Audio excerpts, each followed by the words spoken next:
Mr. Chairman, I'm here for this episode of my Time to Wake Up series, which has an interesting overlay with what is happening in the Senate because we are considering the nomination of Judge Barrett to go on to the Supreme Court. And her nomination completes a series of 3 nominations to the Supreme Court consecutively, each of which has been distinguished by extremely unusual procedural maneuvering and even rule-breaking within the Senate and the Judiciary Committee to get those nominations pushed through. So we have been looking for some time at what the motivation is behind all of that pressure. What is the explanation for all of those bizarre procedural anomalies that we see over and over and over again? And as I described in the judiciary hearing, what we see is an operation that has brought big anonymous special interests to the table where justices are selected by virtue of their writing big checks. And the vehicle for this has been the Federalist Society, which has a fine role on college campuses as a conservative discussion and student group, which has a relatively fine role in Washington as a think tank, as fine as think tanks are. But it also has this additional role of taking money from big special interests, not disclosing who they are, and giving them a seat at the table when the Federalist Society is selecting justices. And that is wrong. There's just no doubt about that being wrong. And then once the justices are selected, guess what? Ad campaigns get launched in support of them, and checks get written as big as $17 million to support the ad campaigns. And again, the donors are anonymous. It's very weird. And then finally, they get on the court, and these little flotillas of amici curiae, friends of the court, people who file briefs, come into the court by the dozen. And if you dig back a little bit, they don't disclose it in their brief, but if you dig back a little bit, you find that many of them have common funding, and that the amicus curiae performance before the court is an orchestrated performance, again, anonymously funded. So what brings that to today is that Senator Merkley has led our effort with this report, What's at Stake with a Captured Court for Climate and the Environment: How Captured Courts Rigged the System for Corporate Polluters. And I want to express my appreciation to Senator Merkley for his hard work on this report, and to his staff for their report. He's been joined by myself, Tom Udall, Senator Stabenow, Ed Markey, Dick Blumenthal, Sherrod Brown, Brian Schatz, and Martin Heinrich. We are proud of this work. This is one of 7 follow-on reports to our original Captured Courts report. And one of the things that I pointed out when I was discussing this in the Judiciary Committee is that the Washington Post investigation into this scheme, which was a fairly robust investigation, I got to give them good marks, tallied up the amount of anonymous money that they could connect into this network of groups that are performing the scheme at $250 million. $250 million is a lot of money. $250 million? That is a lot of money. And I've had people say, no, couldn't possibly be true that they spent $250 million on this effort to capture the courts. Who spends that kind of money? So I want to walk through an example of how this money gets paid back after it's spent. And I'll use just one example of one case. Let's see if I can do this way.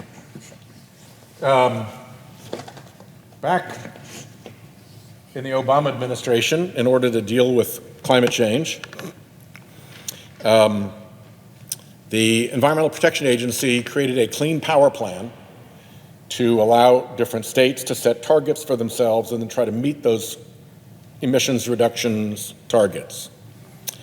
And that was challenged in court. And the case went to the Supreme Court, where 5-4 with what I call the Roberts Five, no Democrat, the Republican appointees who are actively engaged in this process, did something very unusual. They granted what is called an interlocutory stay. Interlocutory stays are virtually unheard of. In fact, I believe this was actually the first.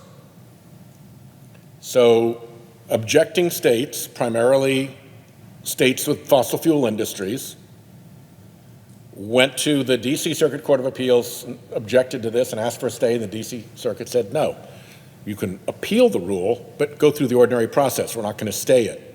Then they went running up to the Supreme Court, where the 5 Republican appointees granted the stay. Again, I don't think that had ever happened before, an interlocutory stay. So let's do a little bit of math about just that one decision. And let's start with the International Monetary Fund, which is not a green organization by anybody's lights, I don't think, but it's pretty good at financial analysis, and they have come up with the number that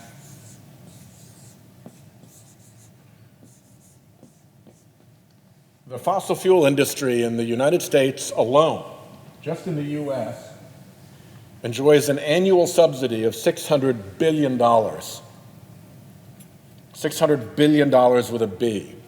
That's the IMF calculation. It's actually a little bit north of that, but I've rounded it to 600 for these purposes.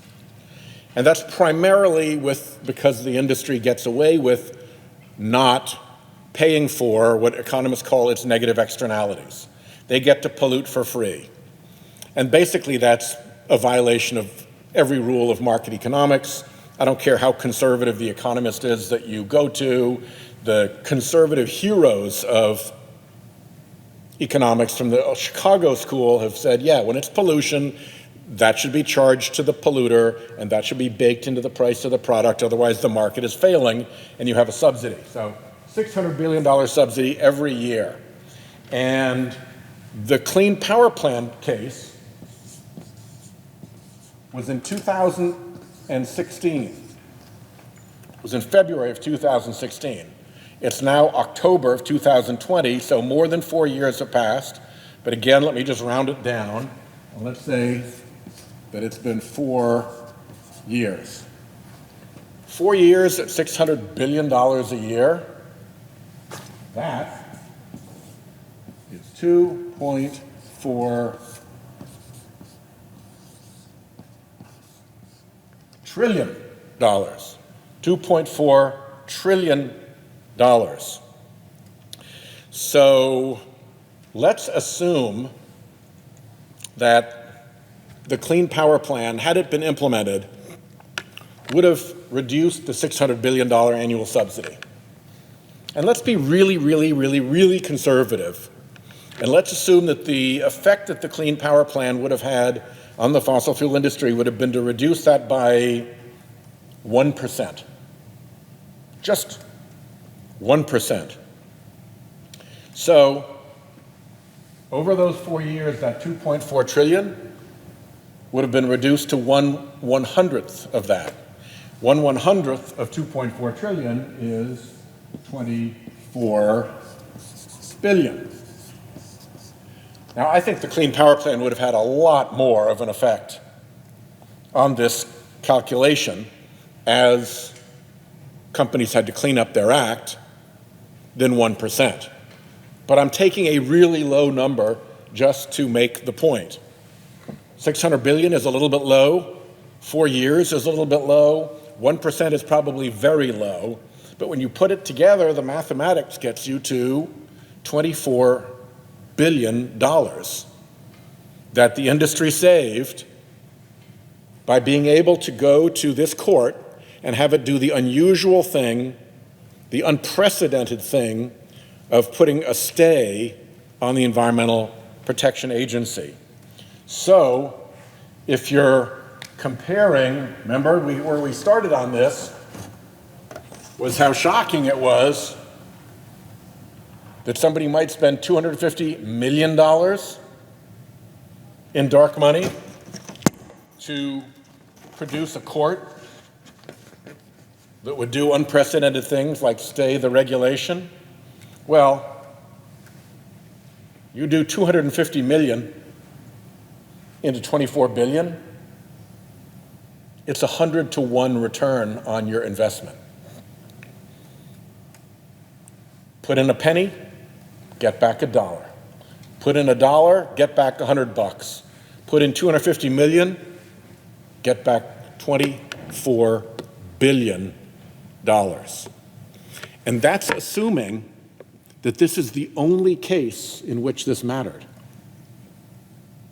And as I've pointed out from this desk over and over again, we're now up to 80 cases in which, on a 5-to-4 basis, with a partisan makeup to the 5-to-4, and with a big Republican donor interest at stake, the court has ruled for the big Republican donor interest. 80 times. The score is 80-0, to be clear. So this is just one of those 80. A big one, mind you. A big one. These are big bucks that are involved, but just one of those 80.